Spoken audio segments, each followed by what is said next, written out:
not sure I've ever experienced anything quite like it, where my seat just happened to be by chance was right in the middle of the families, and they were just weeping and at some points hysterical throughout the entire thing. And you played that part where Kohberger said that he was not going to speak, and yes, they said coward, but I also heard people say kiss my ass, and they were very, very unhappy to hear that he had absolutely nothing to say after their just heartbreaking testimony. So many of them were looking directly at him, talking to him, looking him in the eye, begging for answers, really, and he was just stone cold, Elizabeth. Really almost no emotion on his face. There were a few times where like his mouth kind of moved in a weird way. I almost think it was more of like he was almost twitching or something, but he wasn't even nodding along. He was just totally stone cold, Elizabeth. And then, Brian, late this afternoon, like literally in the last hour, the police department in Idaho, Moscow, Idaho, began releasing all these documents. And in these documents, they say they never uncovered any sign at all that he knew these 4 young college students that he slaughtered.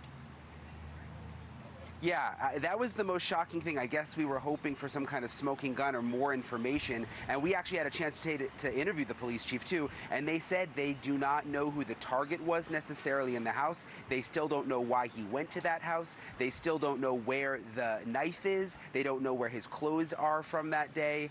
They said they actually interviewed him. I didn't know that. That was new to come out today. After they arrested him in Pennsylvania, he sat down for an interview but stopped talking to them midway through, and it seems like they've got none of those motive questions. I want to show you some of these documents. There's hundreds of pages that we just got. There are these reports from officers who first got to the scene in Moscow right after the murders were called in, and they're just they're terrible to go through. I want to read you a little bit. This one is from an officer who responded. I looked inside the bedroom. Xana was laying, and it was obvious an intense struggle had occurred. Xana was obviously deceased. There was blood smeared on various items in the room and all over the floor. There was blood cast off on the walls and various places, including above Xana's body.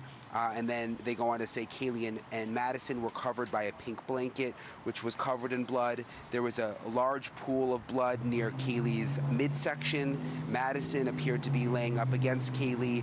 Madison had what appeared to be wounds to her forearm and hands. Madison had a gash under her right eye, which appeared to go from the corner of her eye to her nose.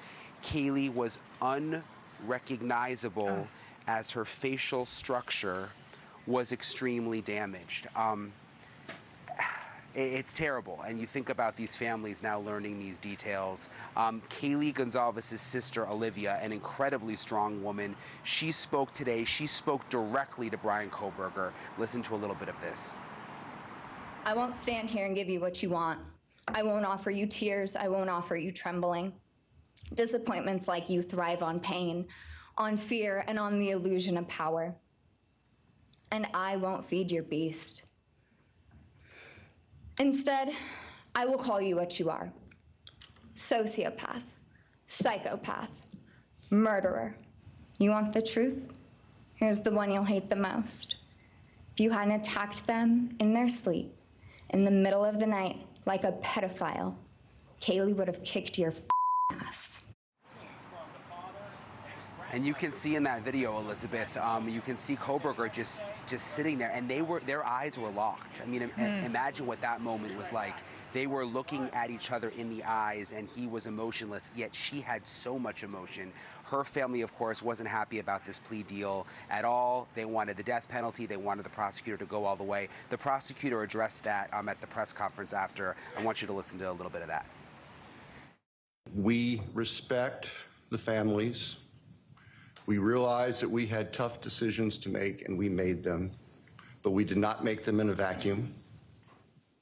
As I said in court today, we reached out to the families. We asked their thoughts. We listened to what they had to say.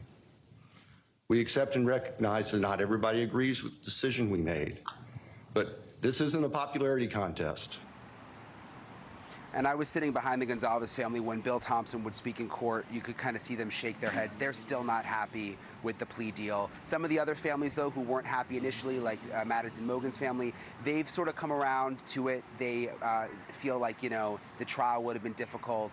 They feel comfort knowing Bryan Kohberger will never, ever be a free man again.